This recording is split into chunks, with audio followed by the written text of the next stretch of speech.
Hi friends, welcome to DD creations. இந்த வீடியோவில் இன்றைக்கி நம்ம என்ன பார்க்க போகிறோன்னா, மல்லிகை பூவால் எப்படி மாலை தொடுக்கிறதுன்னு பார்க்கலாங்க. அதுக்காக நான் முதல்ல சீவக்குச்சி எடுத்துக்கிறேங்க. எளிமையான முறையில் நான் உங்களுக்கு சொல்லித்தர போகிறேன்.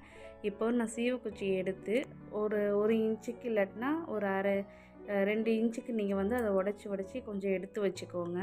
ஏன்னா கட்ட தெரியாதவங்க எடுத்தோன்னு மொத பூவில் கட்டும்போது அது கட்டாயி கீழே விழுங்க. அதுக்காக தான் எப்படி சுற்றணுங்கிற முறையை நம்ம சீவக்குச்சியில் பழகிட்டோம்னா இந்த மாதிரி பூவில் கட்டுறதுக்கு நமக்கு ஈஸியாக இருக்கும். நாங்களாம் சின்ன பிள்ளைகள் இருக்கும்போது முதல் நானும் இந்த மாதிரி தாங்க குச்சியில் பழகிட்டேன். அப்புறம் இப்போ இலைங்க சின்ன சின்ன இலைங்க இருக்குது பார்த்திங்களா, அந்த இலையெல்லாம் மடக்கி துளசி எப்படி நம்ம இடையில வச்சு கட்டுறோம் அந்த மாதிரிலாம் வச்சு பழகுனேங்க. இப்போ பூ வைக்கிறதுக்கு முன்னாடி ஃபஸ்ட்டு ஒரு குச்சியை எடுத்துக்கோங்க. அந்த ஒரு குச்சியை நம்ம எப்போவும் பூ வைக்கிற மாதிரியே ஒரு குச்சி 2 குச்சி நம்ம பூனா தலைப்பு மாற்றி வைப்போம். இப்போ அப்படியே வைப்போம். அடியில் ஒரு சுற்றி அந்த ஆள்காட்டி விரலும் பக்கத்து விரலையும் 2 சுத்தாக சுற்றி தலைப்பு பகுதியில், அதாவது மேலே போட்டு ஒரு சுருக்கு இழுக்கும் போது நமக்கு நார்மல் இதுதான் நார்மலாக பூ கட்டுற மெத்தடுங்க. ஒரு 2 இதை வச்சுக்கோங்க. 2 அதை பூன்னு நினச்சிக்கோங்க. 2 பூவை வச்சுட்டு அந்த அடியில் சுற்றி அந்த கட்டை விரலை உருட்டி விடும்போது என்ன ஆகுங்கன்னா டைட்டு கொடுக்கும். நமக்கு டைட்டு கொடுக்கறதுனால பூ அகராது, கீழேயும் கொட்டாதுங்க. இப்படி தான் நார்மலாக பூ கட்டுற மெத்தடு. இப்போ இந்த ஃபஸ்ட்டு 2 மெத்தடு இதில் 2 இனுக்கு கட்டிட்டு தான் நம்ம மாலை தொடுக்க ஆரம்பிக்கணும். அப்போ தான் நமக்கு ஒரு கிரிப்பு கிடைக்கும். பாருங்கள், இப்போ நான் சைடாக குச்சி வச்சு மேலே சுற்றி கீழே அந்த கீழ் பகுதியிலையும் சுற்றிக்கிறேங்க. ஒரு குச்சி எடுத்து வச்சு அதோட மேல் பகுதியில் ஒரு ரொட்டேஷனு, கீழ் பகுதியில் அடிப்பகுதியில் விட்டு ஒரு ரொட்டேஷனு, இந்த மாதிரி தான் நம்ம சுற்றணுங்க. இப்போ 2 இனுக்கு கட்டி ஒரு சுற்றியாச்சு. இன்னொன்று பாருங்கள் எப்படி வைக்கிறேன்ட்டு. ஃபஸ்ட்டு ஒரு குச்சி எடுத்து வச்சு அதை மேல் பகுதியும் அடிப்பகுதியும் நான் சுற்றி எடுத்துக்கிட்டேங்க. இப்போ நான் இதில் பூவில் எப்படி கட்டலான்னு சொல்ல போகிறேன் பாருங்கள். உங்களுக்கு சென்டர் பகுதி தெரியலன்னா வேணால் சென்டராக ஒரு முடி போட்டுக்கோங்க. அப்படி முடி போடும்போது அதுதான் சென்டர் பகுதின்னு உங்களுக்கு தெரியும். அந்த சென்டர் பகுதியில் ஃபஸ்ட்டு ஒரு பூவை நேராக வைக்கிறேன்.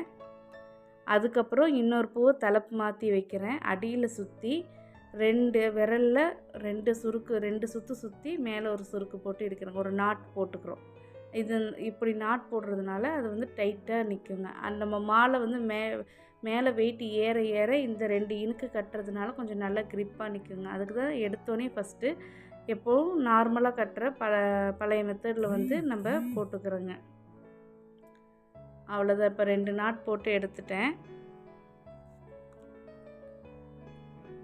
இதில் இனிமேல் நம்ம மாலை தொடுக்க ஆரம்பிச்சிடலாம். எப்படின்னு பாருங்கள்.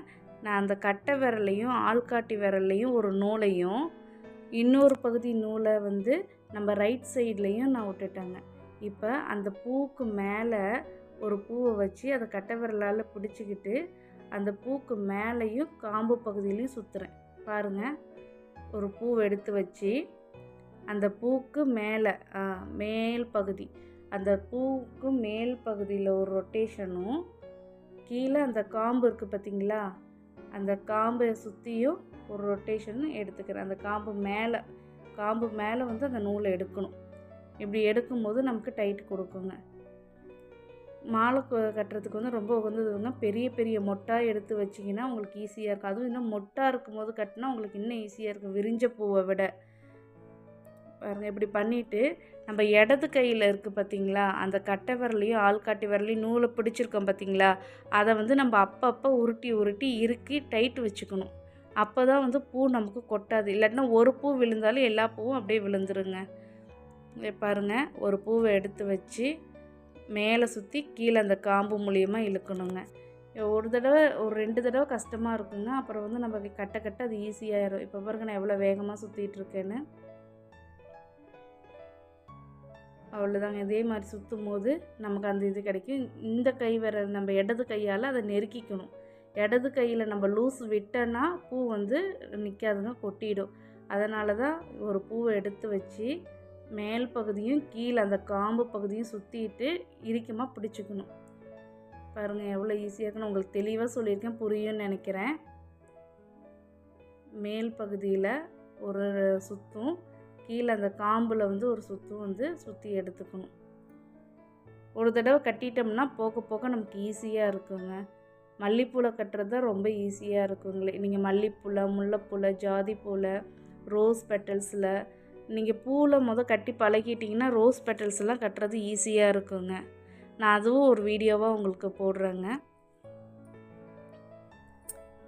பாருங்கள் நான் எவ்வளோ வேகமாக சுற்றுறேன். நம்ம அந்த டைட்டு நூல் மட்டும் வச்சுக்கிட்டோம்னா நமக்கு போக போக ரொம்ப டைட்டாக வந்துடும், ஈஸியாக சுற்றிடலாம். மேலே சுற்றி கீழே இழுத்துக்கணும். இந்த கையால் நம்ம டைட்டு வச்சுக்கணும். நம்ம ஊசியில் கோக்கும் போது எப்படிங்க, ஊசியை நேராக வச்சுட்டு ரவுண்டாக எல்லா மல்லியும் கோப்போம் பார்த்திங்களா, அதே மாதிரி தான் ஒவ்வொரு மல்லிக்கு பக்கத்துலேயே அப்படியே வச்சு ஒரு ரொட்டேஷன், ஒரு ரவுண்டு வர மாதிரி, அப்போ அதுக்கு மேலே அடுத்த ஒவ்வொரு ரவுண்டு இப்படி பண்ணும்போது தான் நமக்கு வந்து இன்னும் அழகாக வருங்க. மொட்டு பார்க்குறதுக்கு அடுக்கு மல்லி மாதிரி அடுக்கடுக்காக இருக்குங்க. பாருங்கள் நான் இன்றைக்கி கட்டி முடிச்சிட்டேன்.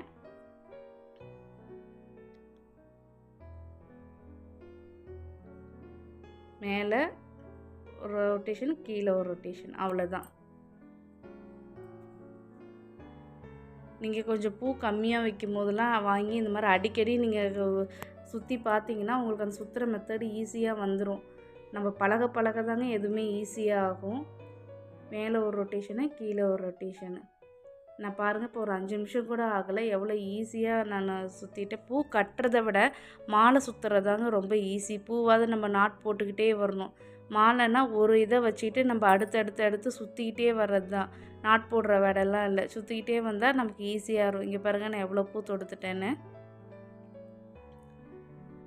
இந்த மாதிரி பூ கட்டுற வீடியோஸ்லாம் உங்களுக்கு வேணும்னா நம்ம சேனலை சப்ஸ்கிரைப் பண்ணி வச்சு அந்த பெல் ஐக்கானை வந்து கிளிக் பண்ணி வச்சுக்கோங்க. இந்த மாதிரி பூ கட்டுற வீடியோஸ்லாம் நான் நிறையா அப்லோட் பண்ணுறேங்க. நீங்கள் அதை பார்த்து ஈஸியாக கட்டிக்கலாம். தேங்க்ஸ் ஃபார் வாட்சிங். நம்ம வீடியோ உங்களுக்கு பிடிச்சிருந்தால் லைக் பண்ணுங்கள், ஷேர் பண்ணுங்கள், கமெண்ட் பண்ணுங்கள், சப்ஸ்கிரைப் பண்ணி வச்சுக்கோங்க.